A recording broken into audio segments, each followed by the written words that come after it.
This podcast is brought to you by Most Valuable Podcasts, leading the league in podcasting entertainment.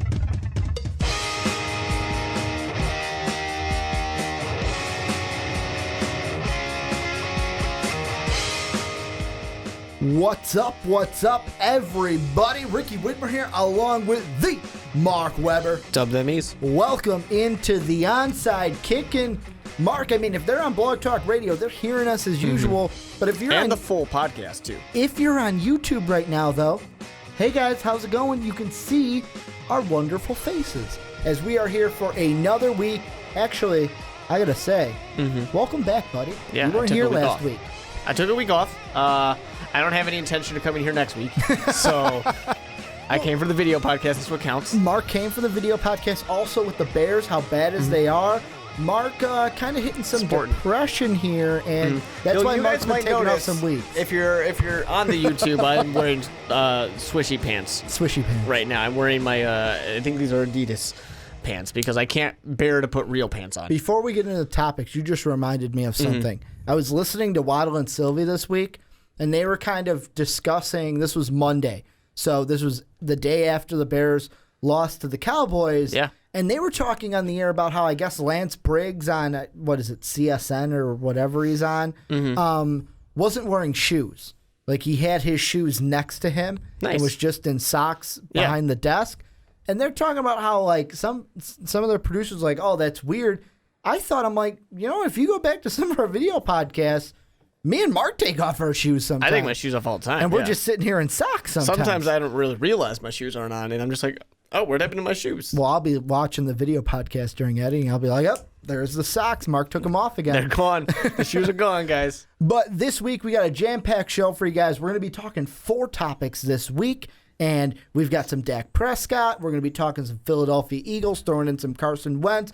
We're going to be looking at Cody Kessler. Basically, rookie quarterbacks around the board. And because Ricky has finally changed his mind on Dak Prescott. We'll get into it. And we're looking at my Minnesota Vikings. But before we get into Dak Prescott, there's a fan base that I have to apologize to. That's right. And that fan base is the Denver Broncos, because although you guys have not surpassed my 4-win prediction, and anything is possible, as Kevin Garnett once said, there's a good chance that slightly good you guys are going to surpass my 4-win prediction. So I have a new modified prediction for you guys, and this will piss you off the same, but it's got some factual base to it.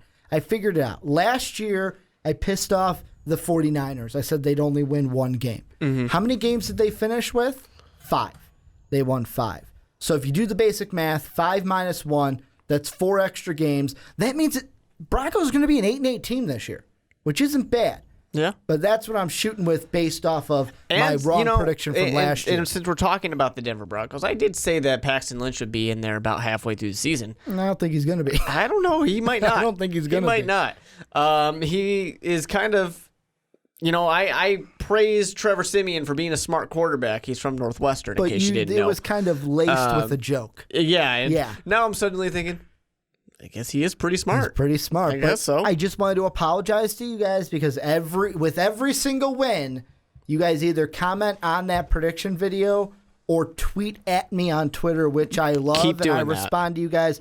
I just needed to apologize to you guys because I didn't think your defense would be that good. I didn't think Trevor Siemian would be as good as he is. But with that being said, there's another rookie quarterback that is exceeding expectations, and that is Dak Prescott. Because I'm going to put it this way.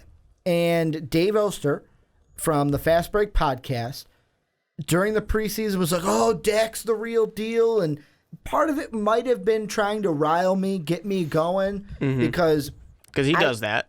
It wasn't that I had anything against Dak Prescott. I just thought, and Chris Collinsworth during that Sunday night game is everything that I hate.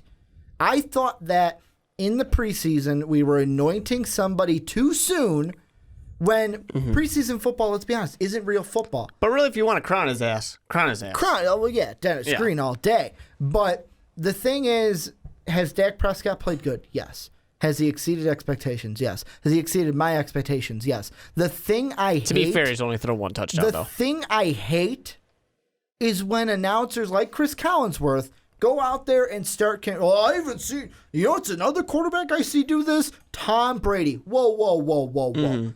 Let's slow our roll a little bit before we start comparing them to the GOAT. The whole primetime football lineup right now of Sunday Night Football, it's been a pain with Chris Collinsworth. It always is. Chris Collinsworth's one of the worst. He's entertaining. Like, I'll give him that. He is an entertaining guy, but I can't stand it's just him. annoying. I mean, I know you're going to get upset about this because he's your quarterback. He's your quarterback. Sam Bradford. The Sam Bradford dick sucking was incredible. It was ridiculous. Like, they're just, oh my God. And I get it. He did not have that much time to practice. But he did look good, and though. he did. Yeah. He did. But they were saying that he was the next second coming. Yeah, and I don't. And then I'd see that. I can understand. Don't do Exactly. it. Just say he's good and he's exceeding expectations. And then Dak Prescott comes in the next week, and suddenly Dak Prescott is the next second coming. I thought that was Sam Bradford. I can't. That's it's the same thing with John Gruden. John Gruden does that shit all day, where it's just like every single quarterback is absolutely amazing, and I can't believe what I'm seeing with my eyes. Oh my God, Spider 2Y banana just happened. I just jizzed in my pants. Hey man, we love Spider 2Y We do banana love that up in here. But it's just like these guys who love these quarterbacks go on and just it's like every single game they have to find a quarterback that is the next best quarterback out there. And I don't want to take things away from Dak Prescott. You guys might remember about Dak Prescott. I was saying that I thought he would be able to impress us, and I thought there were a lot of winnable games on this schedule. Here's the thing. And he's doing exactly that. Here's the thing. And before I get commenters, because we've already got them, and I'm going to read one of them verbatim for you guys. This was on our segment where we said Dak Prescott, all hype or the real deal. This is a comment that we got today. And it says, y'all's was wrong, ... ha. Which, my first thought, and this is what I commented, it's only been 3 games. There's a tougher schedule. Like, the tougher part of his schedule is coming up. I'm going to get into that after in the a 49ers bit. game. I said, let's wait and see what happens before we jump the gun. Because I'm in the same position, and I know that commenter came back and said, it's just the preseason. It's just 3 games. You know the next, right? He's got a point. He does have a point, but the one thing that I think of is I think we're kind of in the same situation for me that we were in the preseason. Has he played good in 3 games? Yes. The most important thing, and this is what I had told Dave Oster every time he would argue with me that Dak Prescott is a good quarterback, is I would say that 20% of being a good quarterback is your athleticism. 80% of it is what you do with your head. And this is where I am going to give Dak Prescott his due. He has come up and showed that 80%. Coming in, practicing, showing that he can be a leader to this team. That is what I like with Dak Prescott. And that is why I'm not completely against Dak Prescott like I was in the preseason. However, I'm sitting there and I'm looking at this schedule, and I know you say after the 49er game, it's still, to me, it's still a tough like, the only thing that screws up the 49ers is Yo Gabba Gabba at this point. I mean, this was a defense that came out and lights out. I know it was the Rams, but lights out against the Rams, didn't play terribly against the Panthers, and then ran into a Seahawk team that was basically like you were going into the 12th man with a Seahawk team that was just pissed off from losing to the Rams on the road, a team that they shouldn't have lost to because the 49ers blew them out. I think the 49ers on the road could be tough. Then you have a Cincinnati team that's going to be angry because they haven't been living up to expectations. I mean, they've been living up to my expectations, but then you're playing, not most people's. Then you're playing at Green Bay, which at Green Bay alone is just chalk tough. It to a loss. And then week 8 after your bye, what you thought was an easy game, you're playing now Carson Wentz, who's also looking very good. Who is now looking very good. Then you get an easy game in the Browns, but I don't know. Cody Kessler could turn into the second coming, especially if Chris Collinsworth is calling the game. And then you're going at Pittsburgh. So, I mean, besides the Brown game and maybe the San Fran game, I'm going to chalk the San Fran game as a medium on the scale. But Cincy, Green Bay, Philly, Pittsburgh, Those are some tough games. Let's see what Dak does in those, and then reevaluate. The real games, the games that are difficult. Then let's reevaluate. Against difficult defenses. That'll be interesting. He's looked good. However, the two teams he's beaten are not good teams. Mm-hmm. The Redskins aren't good. Sorry, Vance. Nope. The Bears aren't good. Sorry, Mark. Number 1 overall. The Giants have looked good. He lost to the Giants. So let's reevaluate him after the Steeler game. Yeah, and I think kind of one of the things that I was saying was initially about Dak Prescott is that I felt like he could do well, but he definitely was going to have some, growing pains a little bit here and there. Although he really hasn't had very many growing pains. He just took forever to, took 99 completions to throw a touchdown pass, which I would say takes a little bit. Is that a problem though? Or like if you're a fan not of if that you're winning quarterback, games. well, they've won 2 games, and really that Redskins game was close. Yeah. Let's put it this way, they've only dominated 1 game. Mm-hmm. And that was against third stringers, essentially. Against a shitty team. Yeah. So it's going to be interesting to see how that goes. But I think that, he could throw that. It could just be the hump. He throws that 1 touchdown, and now he's going to go lights out. He's going to throw 2 or 3 a game. I don't know. I hope so. He's on my fantasy team. We don't need to get into why he's on my fantasy team, but he's there. Anyways, I'm trade baiting him. You're trying to. I'm trying really hard to trade bait him. None of us are biting. I'm just sitting there holding him onto my team thinking one day he's going to play lights out and someone's going to trade for him. Or Tony Romo will come back and he'll be moot. Yeah, pretty much. Until Romo gets injured again. But I think that's a good point, though, to talk about Tony Romo because the quarterback controversy is there. Whether you want it or not, it is there. They're going to give the job to Tony. No controversy. My thing about this is I think it really is going to depend on the game. I mean, we have to, of course, see how Dak Prescott plays. Let's assume that he plays well, win or loss, he's playing really well.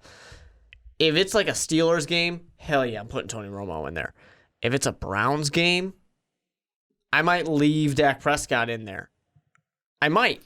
I think it really depends on the opponent. See, I'm not. I'd put Tony Romo in, and it's nothing against and when I say that, before the season, you could lace that with, well, Ricky has something against Dak Prescott. Mm-hmm. Now I'll say it has nothing to do with Dak Prescott. It solely has the print, and I know what you're saying. Well, Ricky, the Browns suck. Use a better opponent than the Browns in this argument, but I'm still going to use the Browns. Let's say Dak goes out there and you do lose that game. Let's say you get to the end of the season, that 1 game could have gotten you a playoff spot, could have gotten you a division record, or a division lead. I don't think it will. 1 game can make or break a season, and Tony Romo, to me, Dak Prescott has been good. We still have to see what he can do with this tough stretch coming up, but I just think with this team, Dak Prescott, you're good with Dak Prescott. We'll see what he does with the next couple games. Right now, you're good with Dak Prescott. Tony Romo, though, can push this team to Super Bowl contender. I don't know in the preseason, I believed it. I don't know if I still believe it. If he can stay healthy, and that goes, well, that was the same thing we said with Sam Bradford. If he can stay healthy. If Tony Romo can stay healthy, with this offensive line, with Zeke, Cole Beasley won't be the number 1 target. He'll be throwing to Dez a lot more. Although they did just lose an important piece to the offensive line to injury. The point is, Tony Romo can step in, and he's got the veteran leadership, I'll say, and the veteran know-how to, I would say, make this team at least a Super Bowl contender. I think my big issue with Tony Romo is that a 36-year-old quarterback who has been known to have quite a few injuries, has played 4 games last season, hasn't played a game yet. We're looking at week 8. I just think to the future, and part of this might be me being a little bit scared, and don't get me wrong on the way I'm saying this, but a little bit scared of seeing the Brock Osweiler situation, of how quickly that eroded the trust between a GM and his team, a GM and his quarterback. Not that that was really a bad thing. So you're supposed to go with Dak Prescott just because you're afraid of him leaving? When you have a 36-year-old quarterback who can't stay healthy, he only played 4 games last year. This year he plays, 6. I think there is a time where you move on. And I know people, especially Sean Anderson, wants to say different Peyton situations, Manning, though. they moved on from Peyton Manning, and I know it's a little bit different, but they moved on from Peyton Manning because he had a degenerative neck issue. But how many times does Tony Romo destroy his back? The back injury is common issue with the man. Here's the thing, and at some point you gotta look to the future for the man's health and just the team's sake. Here's the main difference. The main difference in these two situations is no, it's not that Dak's not leaving, because I look at the contracts right now, and Tony Romo is under contract until 2020. So is Dak. Mm-hmm. Both of them are up the same year. Here's the main difference, though. Dak Prescott is coming into a team where Tony Romo has been there. He has been the guy. Mm-hmm. This is Tony's team. Like Jason Witten, like Dak Prescott had to win over Jason Witten because Jason Witten and Tony Romo are like this. They're conjoined at the hip. But I would say he's done a pretty good job of winning him over. And if he continues winning games, I'm not saying he's going to win that locker room. But here's the thing. Tony Romo, this is his team. He's been here this long. Dak Prescott coming in. For Peyton Manning, it was Brock was there. Then Peyton Manning comes in and kind of steps over him, and Brock's kind of probably sitting there like, whoa, I thought I was the guy. Yeah. I was the guy. You drafted me to be the guy. You're bringing this guy in? Mm-hmm. So it's a little, to me, I can see it's a little bit of a different mindset going forward. My big thing is, I say this type of thing all the time on the podcast. I really try and think long term. 36-year-old quarterback, back injuries, played 4 games. Now he plays 6. Last 2 years, so maybe he plays 10 games. At some point, I think I would have a very hard time if Tony Romo comes back against the Steelers, if he comes back against the Vikings or the Giants.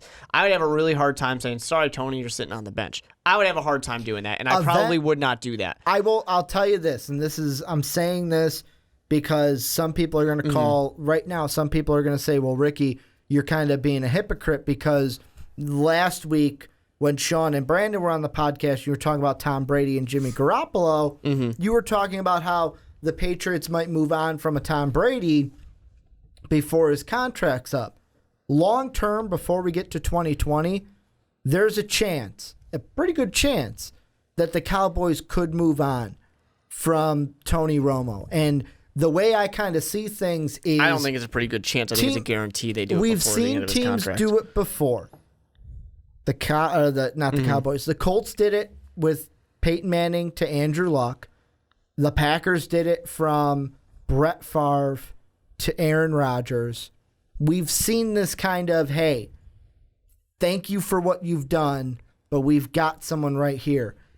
That may happen in the future, but it's not going to happen this season. And that's what I'm saying is this season, when Tony's able to come back, it's Tony's team, and he going to come back. I just don't think... Don't start this Dak is going to take the job from Tony. I just don't think we have all the information yet. I think we got to see more games out of Dak because if Dak's doing really well, I don't know. It might be time to pull over. And I'm just going to say the same thing over and over again. 4 games last season, back issues. This isn't Tony Romo's fault, but when you had an old quarterback with injury issues, you get worried. You think about moving to the mobile quarterback who can escape some of those issues. Who is going to do pretty well. And the other thing about the 2020 thing, 2020, Tony Romo's going to be 40 years old. Of course they're going to move on from him at some point. I really think with Tony Romo, I'm very certain that he probably comes back and he starts this season. As much as I'm trying to say that Dak Prescott can do it. But the next injury Tony Romo has is the end. I cannot imagine that he has yet another injury when you have a proven commodity. So far, let's see what happens, but a proven commodity in Dak Prescott, one more injury and Tony Romo's done. It is, and here's the thing, and I'm going to say this before we move on, is, like I said earlier, I believe that Dak Prescott, at this point, this tough patch that he has coming up is going to be a really big test for him.